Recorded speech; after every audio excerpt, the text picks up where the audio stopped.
On this week's episode of A Drier Dose of Disney, Jared discusses things to consider when thinking about traveling internationally to a Disney or Universal park.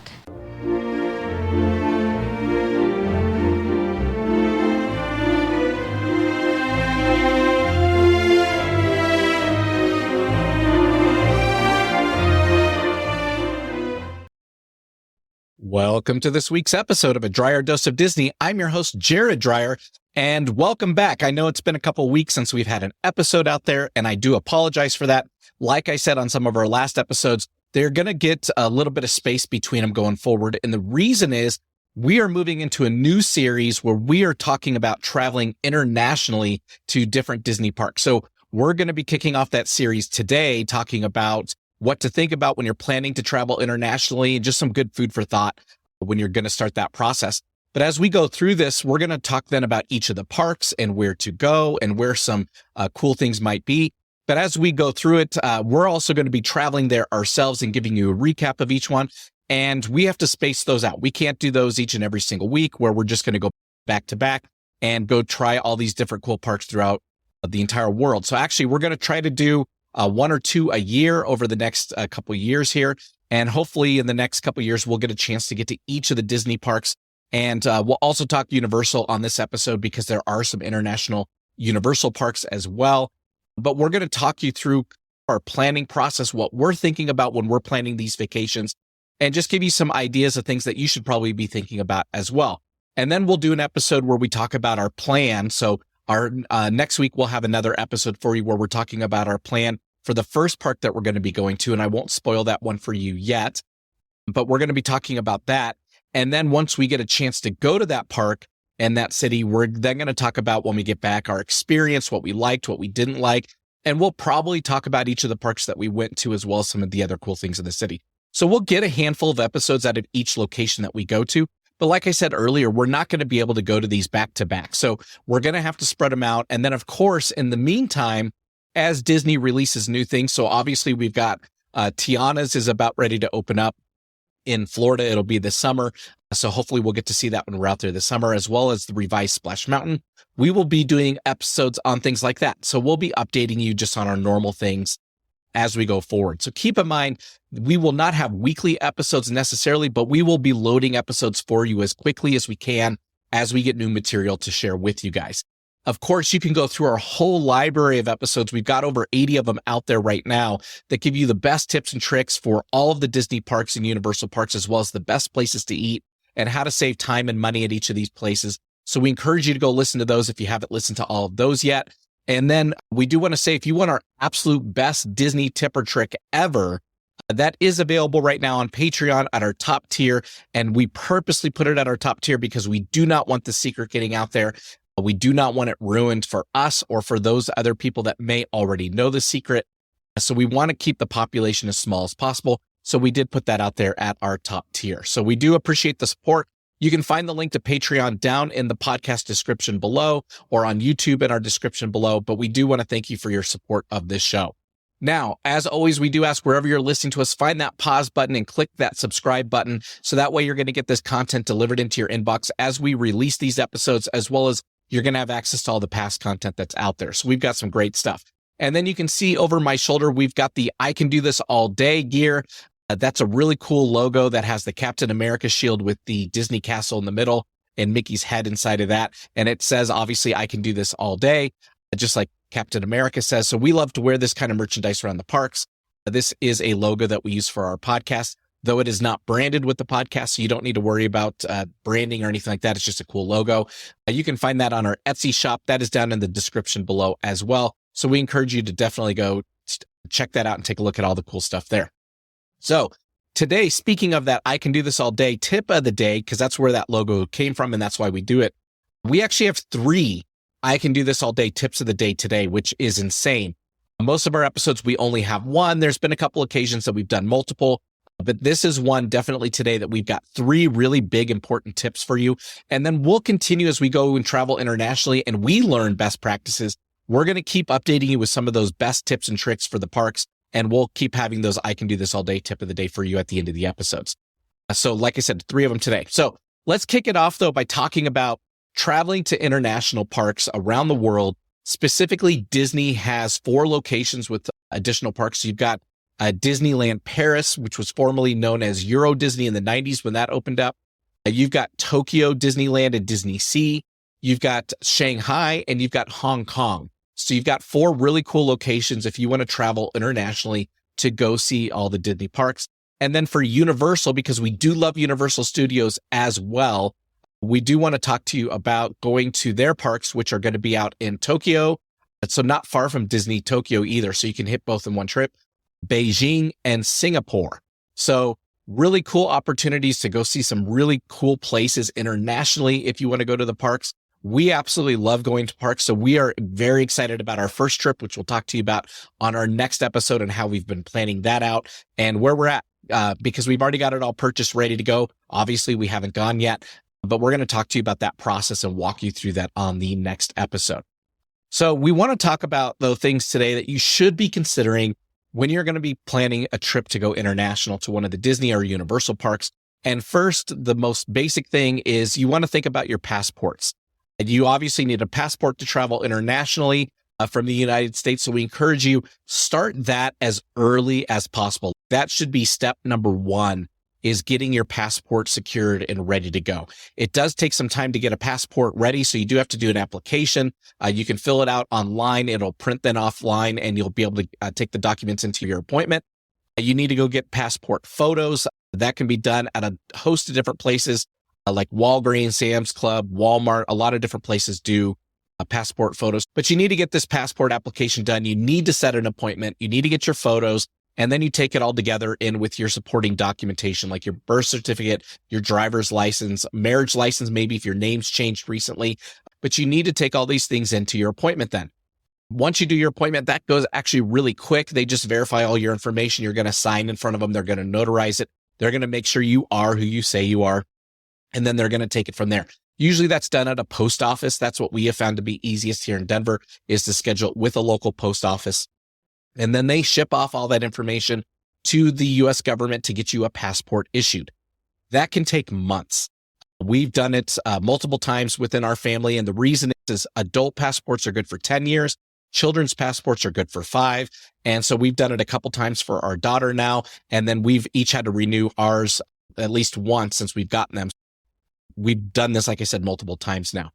When you do that, if you have a passport already and you're renewing, you do need to surrender the old one. So you are going to lose your passport for a period of time while that's in process until you get your new one back.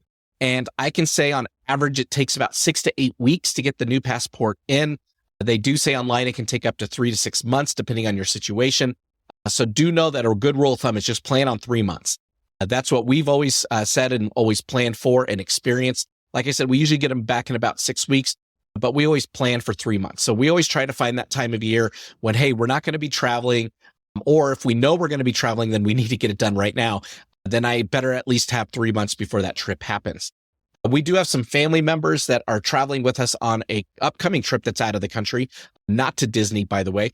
But when we talked to them about it, they said, oh man, we didn't get our daughter's passport yet. So we encouraged them, hey, go get it rushed, because you can do a rush passport. And they got that all done and taken care of. And they got that back like in 2 or 3 weeks. So they got it really quick, which was really fortunate for them. So we're all set for that trip. So you do have options to rush it. It is going to cost you a little bit more money, but you need to be acting really quick if you've got a trip coming up in the immediate future. So definitely step number 1 is get the passport.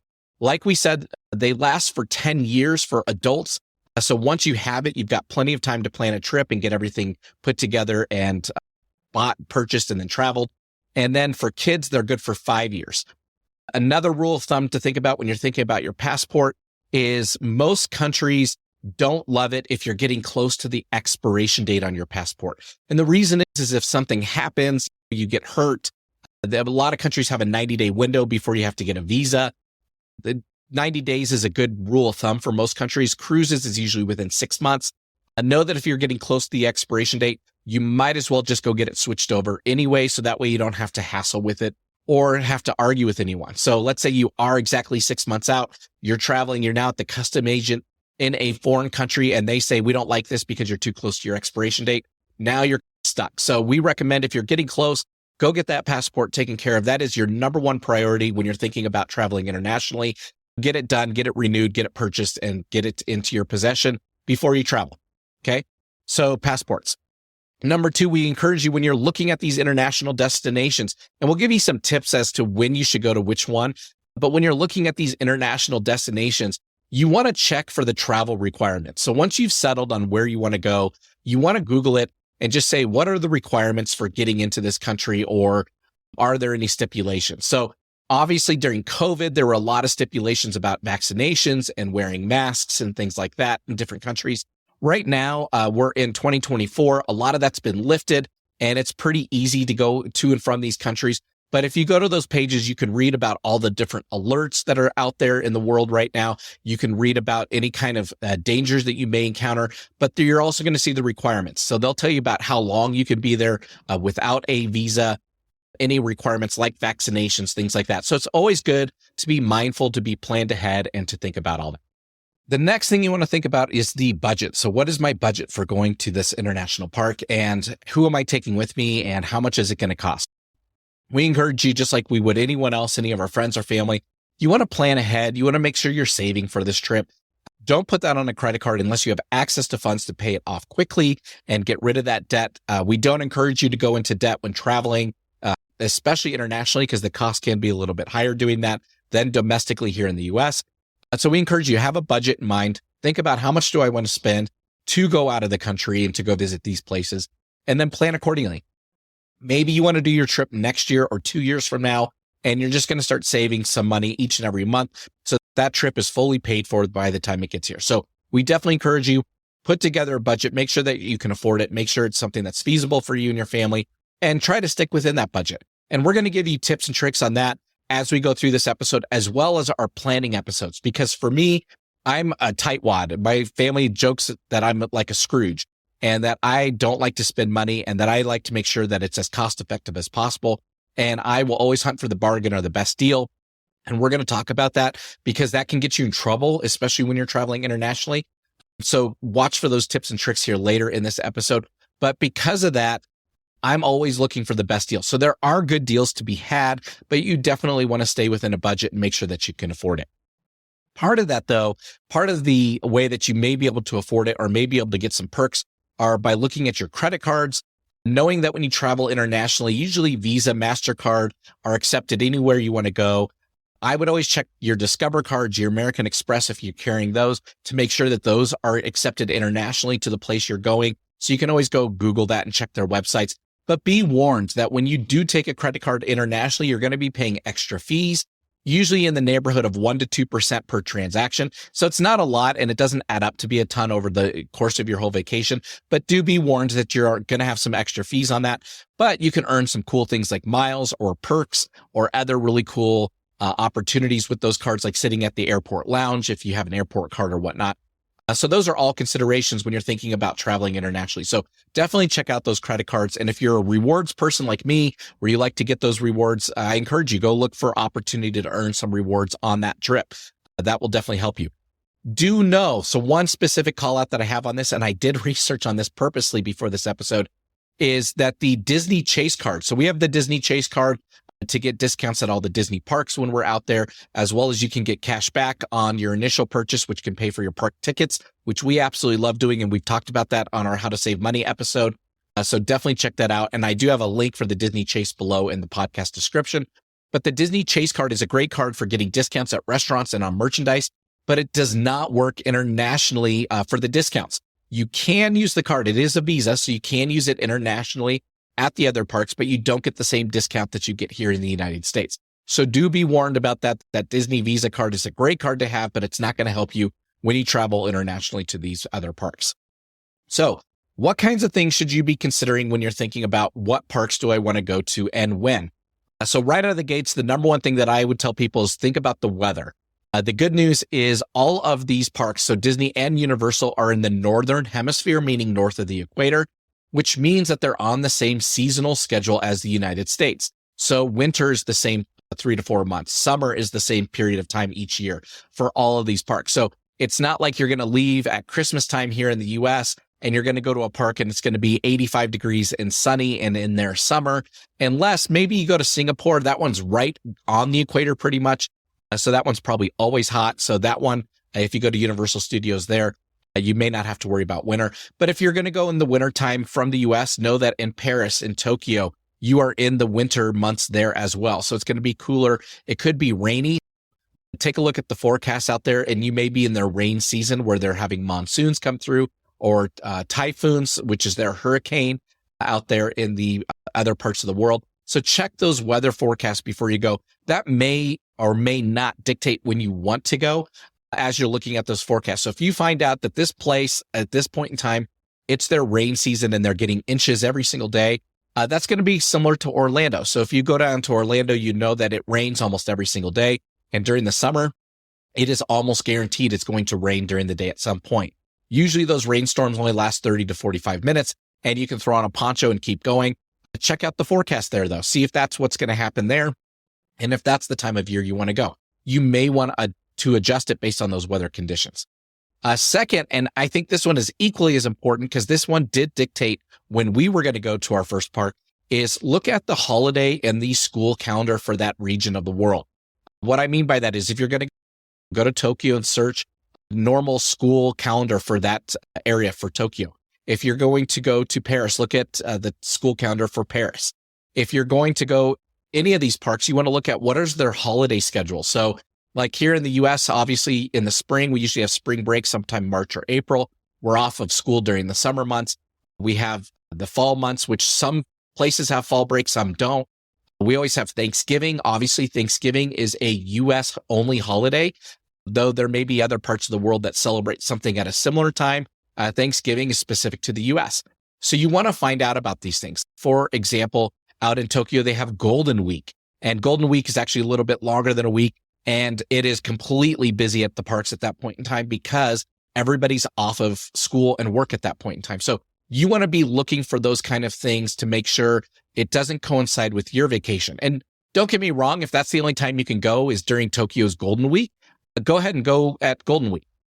Just know at the end of the day, it may be more busy than other times of year. So you're definitely going to want to search for different holidays and school schedules at these different places before you go. If you're able to avoid those busy times, by all means, that's going to be a great time to go. You're going to have lower crowds. And we'll talk about that more on the next episode because that actually helped us make our decision for the first park that we're going to be traveling to. So we'll talk about that then.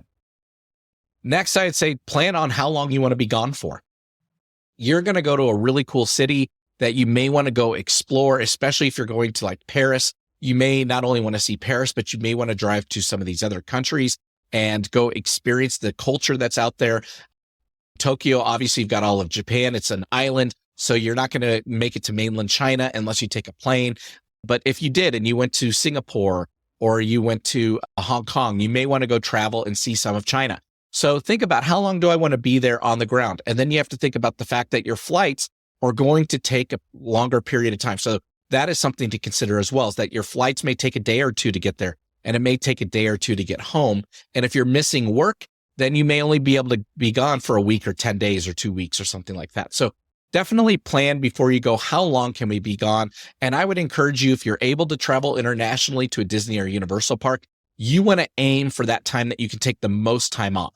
A lot of companies, depending on where you work, may have specials where you can get extra weeks off for years of service or whatnot, where you can double them all up. Or maybe you need to save up some vacation time. We're fortunate in our house because my wife is a school teacher, so she's off during the whole summer. So we're obviously always looking at summer months because she doesn't have to worry about taking any time off. I already know she's free and available. And so it only becomes my availability and when can I take time off work that we're contending with. So it makes it a little bit easier when planning travel and vacation, knowing that she's always got the summers off. So definitely think about how long you're going to be gone. Think about the other places you want to see because Disney is not the end all be all of the world. There are some really cool things to see out there, but we are definitely focused on Disney. Think about how many days you want to be in the parks. Think about if you're going to Tokyo, you may want to do a couple days at each of the parks, but you may also want to go to the Universal Park that's not too far away as well. It's just a train ride away. So think about those kind of things, how long you're going to be gone. And then that should all play back into your budget and then what time of year you're going to go and then how much time you can take off of work. Now, if you're going to Asia, keep in mind, so if you're going to Tokyo, you are not far from Shanghai, Hong Kong, Singapore, or from Beijing, which is where all the other parks are. So you may, if you're able to, take off a few weeks and just go plane hop around and go hit all these cities. So that way you're only subjected to one really long flight and then a handful of short ones, and you're able to see all of it and get back home without having to do multiple trips. Now, if you're going to be gone a long time, again, go back to the travel requirements and take a look at how long you can be in these countries before you have to start getting visas or do other things. So definitely check all that out before you go. But a tip there is, if you're going to be in Asia, you might as well hit as many of the parks as you can and go check it all out. The next thing I'd recommend is once you've narrowed it down and you know where you want to go, then start learning about that park. So in particular, so when you're thinking about going to Disney Tokyo, Disney Paris, or Shanghai, you want to look at, do I need park reservations? So here in the US, you still need reservations depending on your ticket type, and they're starting to lift those. But internationally, they still have reservation requirements, as well as then sometimes if you're staying on site on the resort at the hotel there, you don't have reservation requirements. So you want to start figuring that kind of stuff out. Do I need reservations? What does that look like? And how do I go about getting those to get into the park? So check all of that out. And likewise, you're going to want to check out what the food looks like. So what restaurants are there? What are the best restaurants? And do I need reservations to get those restaurants? Now, knowing that most of the Disney parks are very consistent with this method, that yes, you're going to need reservations to get in, and they sometimes have a preset cost, or maybe you're going to be buying off the menu. Check those kind of things out. Go into the apps and go online and check out all the cool restaurants. In fact, we did a lot of Google searches about our first destination regarding what are the best restaurants to eat at, what are the best meals. So we like to give that on our podcast. There's a lot of food blogs out there that have that information already. And we checked it all out. And in all honesty, everybody's going to have a different appetite for different cuisines and different flavors. And when we looked at it, we saw a lot of the restaurants, they looked pretty good, but they didn't look like they were going to knock our socks off. So we've decided in a lot of cases, hey, we're going to do quick service. We're going to do carts. And then if we want to go sit down, we'll see if we can get on the wait list and check it all out that way. We weren't too preoccupied with wanting to set reservations because we wanted to experience so many different elements of the park. We didn't want to tie ourselves down and figured it would be just as much fun to go try some of these other quick service restaurants. Definitely, you're going to want to check out the food and decide if you want to do reservations. So these are all the kind of things that you want to think about while you're planning your vacation.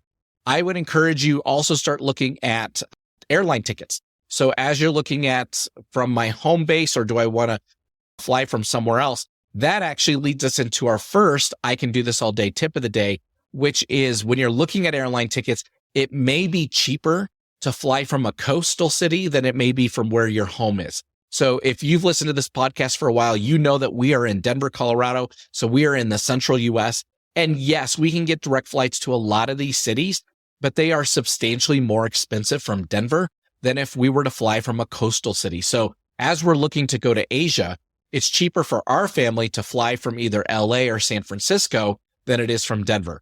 And so we'd have to weigh that out. Is it cheaper enough to fly from LA that we can still get a flight to LA for pretty cheap and save some money there? Or is it better just to fly from Denver? And we'll give you some examples on our future episodes because I've already priced it for our first destination and it was significantly different. So I would encourage you definitely check that out next week on the next episode as we talk about that first destination. So you'll want to be thinking about all the flights. Again, think about the hotels. You can check out the sites and learn about the Disney hotels. If you're comfortable with it, you may stay offsite. You may want to look at transportation. So as you get there and you disembark from the plane, how are you going to get to the resort? Is it going to be you're going to take a taxi? Are you going to take a train?